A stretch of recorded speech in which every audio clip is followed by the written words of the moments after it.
Pakistan Peoples Party ने हमेशा संजीदगी के साथ बहुत ही बुर्दबारी का मुज़ाहिरा करते हुए पार्लियामेंट के अंदर भी हमेशा पीटीआई को ये हिदायत दी कि खुदारा इस पार्लियामेंट की जो तौकीर है उसको आप कायम रखें, आप अपना पार्लिमानी किरदार अदा करें और आपस में तफर्रुका और नफरत की सियासत को साइड पे करके एक्सट्रीमिज्म की सियासत को साइड पे रखें और ये जो हेट पॉलिटिक्स है इसको साइड पे और झूठ की बुनियाद के ऊपर जो आप सोशल मीडिया पे प्रोपेगेंडा करते हैं, इस प्रोपेगेंडिस्ट पार्टी को समझाने की बहुत कोशिश की कि इस प्रोपेगेंडा की सियासत को साइडलाइन करके आप सही मानों में आके अवाम की खिदमत करें।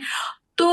देखिए बात यह है कि जो पाकिस्तान पीपल्स पार्टी ने भुगता है फ्रॉम द असैसिनेशन ऑफ शहीद Zulfikar Ali Bhutto to the assassination of शहीद मोहतरमा बेनजीर भुट्टो, पाकिस्तान पीपल्स पार्टी ने जितना नुकसान उठाया है और जो पाकिस्तान पीपल्स पार्टी की सियासी जद्दोजहद और स्ट्रगल है उसके अंदर जेलें हैं, उसके अंदर कोड़े हैं, उसके अंदर बहुत बहुत कुछ है, लेकिन उसके बावजूद कल बिलावल भुट्टो जरदारी साहब ने वाज़े तौर पर अपनी तकरीर में भी शहीद मोहतरमा की 18वीं बरसी के मौके पर भी उन्होंने यही बात कही कि पीपल्स पार्टी ने कभी नफरत की, हेट की और इंतकाम की सियासत नहीं की। हमने हमेशा रवादारी की सियासत की है। जरदारी साहब के हवाले से कहा कि मफाहमत के बादशाह हैं, रास्ता यहीं से निकलेगा। मेरे लिए हैरानी की बात यही थी नाज साहिबा कि जब कल बिलावल साहब कह रहे हैं कि मफाहमत का रास्ता यहीं से निकलेगा, तो आज कह रहे हैं कि वो नहीं हुआ जो होना चाहिए। तो एक तो क्या होना चाहिए, दूसरा जरदारी साहब क्या कोई किरदार अदा कर रहे हैं फिर मुज़ाकरात के हवाले से या रास्ता निकालने के हवाले से? किरण, पहले मैं अपनी बात मुकम्मल कर लूं। मैं सिर्फ यही बताना चाह रही हूं कि जो पीटीआई की लीडरशिप पार्लियामेंट में खड़े होकर और जलसे जुलूसों में खड़े होकर कहते थे कि इनको फेंटियां लगाऊं,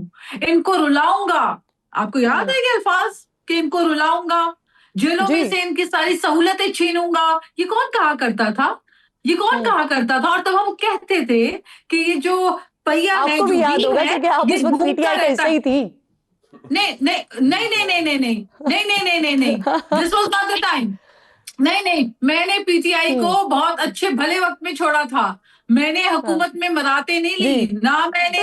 आप जानती हैं ये सियासी बातें होती हैं। मुझे तो वो भी याद है कि वो अब गले में रस्सियां डाल के लाहौर की सड़कों पर भी घसीटना था, पेट फाड़ के पैसा भी निकालना था। तो ये सब सियासी स्टेटमेंट्स होते हैं ना। If you allow me थोड़ा सा uninterrupted मैं अपनी मुकम्मल बात कर लूं। ये सियासी गुफ्तगूएं महज नहीं थी, ये वो इंतकामी कार्रवाई थी जिसके नतीजे में पिछली हुकूमत में, जब पीटीआई हुकूमत में थी, इन्होंने आगे ऑपोजिशन के बेंचेस के फ्रंट लाइन के तमाम मेंबरों को across the board, Peoples Party, PMLN, हर ऑपोजिशन के मेंबर को इन्होंने जेलों में झूठे केसेस पे, नैब में किसी पे मंशियात डाल दो, किसी पे कुछ डाल दो, किसी को राह चलते पकड़ लो और लोगों के ऊपर झूठे मुकदमात करके उनको जेलों में डाल के दे वर एंजॉयिंग दिस।